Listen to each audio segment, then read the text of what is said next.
going from court to... Now, if you ask yourself, how could Leopold Mozart, his father, have arranged 7 years of touring across Europe? Can you imagine the logistics of that? And he himself was nothing more than a violinist. In fact, he had studied philosophy at the University of Salzburg. Mm-hmm. He was no great musician also. He rose to a position of vice Kapellmeister, which is nothing significant. Where did he find the time as a working class man, as a middle class man at best, to write this voluminous correspondence to potentates, princes, archbishops, patrons, all across Europe for a total span of 7 years of touring? And how is it that Mozart never went to school in his entire life? I mean, we really must question who is being exploited here. Mozart, as a child, was brought up to be unchallenged, if you like. He was never really challenged until, surprisingly, he came to Vienna as a 12-year-old child in 1768, after his tours of accommodating patrons in Italy, France, England, and so forth. But in 1768, when he arrived in Vienna, to their surprise, and he was accompanied by his father, the Viennese, and you can see it in the correspondence, the Mozart correspondence, the Viennese didn't believe in the Mozart roadshow. They didn't believe it. Mm-hmm. They challenged him.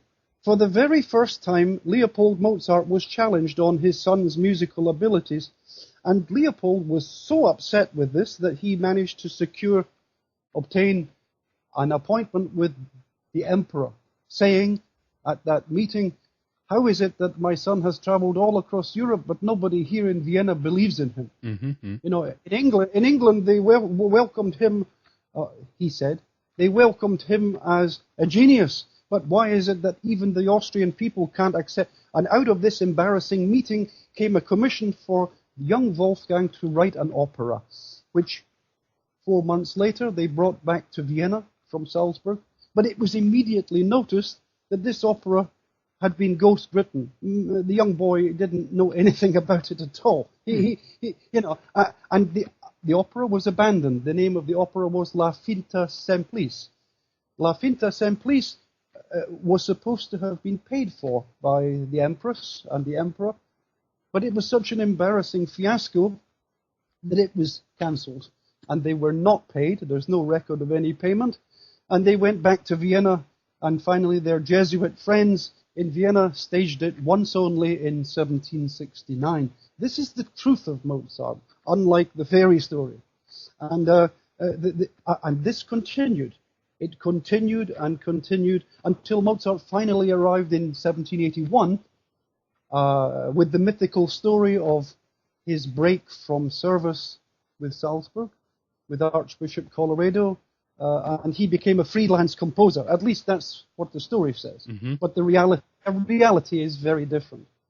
And you mentioned Mozart as a kind of an experiment, as a music superman, in that sense that they were trying to create this musical genius in that sense. But I guess also then that means that it was a failed experiment, and it was all about the perception of the man and not really actually what he was able or capable of doing. Is that right? That is correct. In order to achieve this task, you would have needed a group of composers who were supplying this music. Who were the true composers of this music? Well, if I give you a few names, let's see if you are aware of them. Mm-hmm. One of them is Van Hal, Vanhal. Nope. Van Hal. Okay, Van Hal is unknown today, highly suppressed. He was virtually a next-door neighbor of Mozart throughout his Vienna career.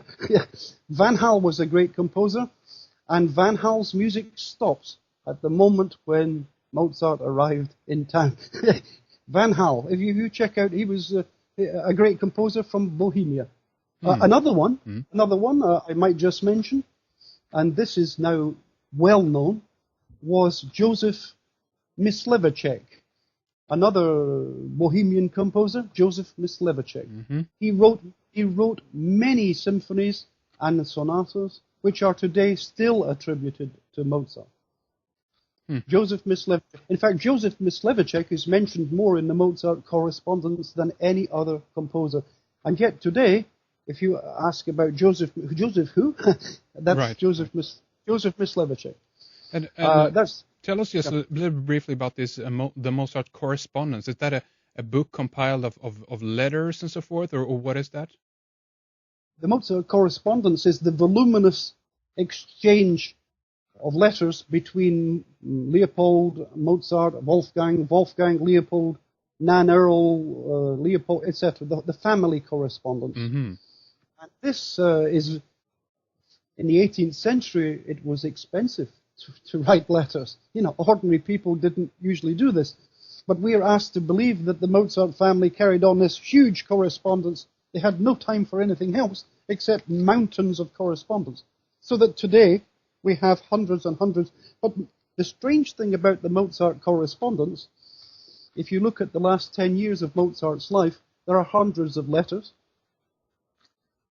from him to various people.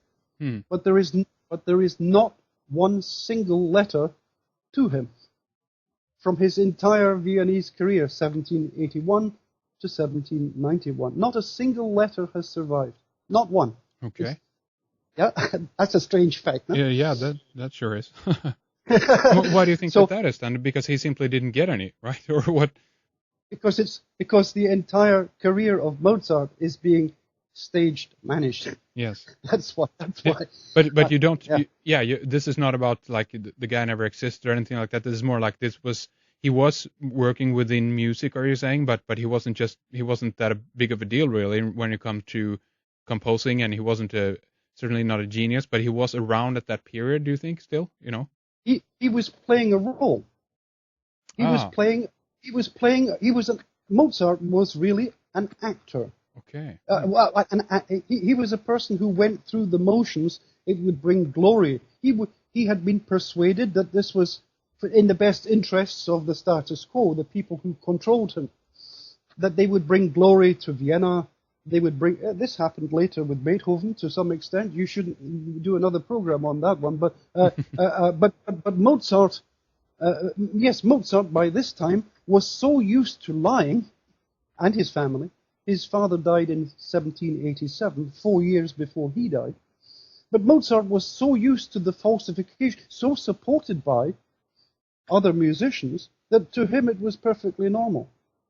And these things were further concealed by the early biographies written by Němeček in Prague in 1797, highly suppressed. They destroyed the first edition of this biography, by the way. And the second biography was written by his widow, Constanze Mozart, in Denmark in 1827. Mm-hmm. And this too is full of errors and falsifications. So on these two foundations, the entire Mozart mythology was built. Plus, of course, the posthumous publication of works that nobody had ever heard of. They suddenly started pouring out of the tap, there were hundreds, or there were 500 or so works published after his death, which made up the main part of the myth that we know today as Mozart. Do you think that those pieces were actually also even written after his death, or were they just written by someone else during his time and then brought out later, or where do you think they came from? A combination of both. Many were written after his death, but some were revised and completely rewritten, reorchestrated by his patrons. And yes. you mentioned before also the importance here, so to speak, of the Holy Roman Empire being behind this, the emperor in Vienna and so forth. Because I'm a little bit uncertain in regards to time frame here. Is this the Habsburg dynasty that we're talking about, or what dynasty do you know which is involved in this? And surprisingly, the emperor at that time, Joseph II, was a good man. He was not involved in this nonsense, but other members of his family were, such as Max Franz, who is his younger brother, his younger brother became the Elector of Cologne, or the Elector at Bonn in 1784. He was one of the principal patrons of Mozart's career. You must remember that Austria had suffered setback after setback militarily in the 18th century. They had no musical geniuses in German-speaking musical geniuses. They were all Italian. All the Kapellmeisters were Italian. They were Bohemians, they were Italians, but where were the Germans?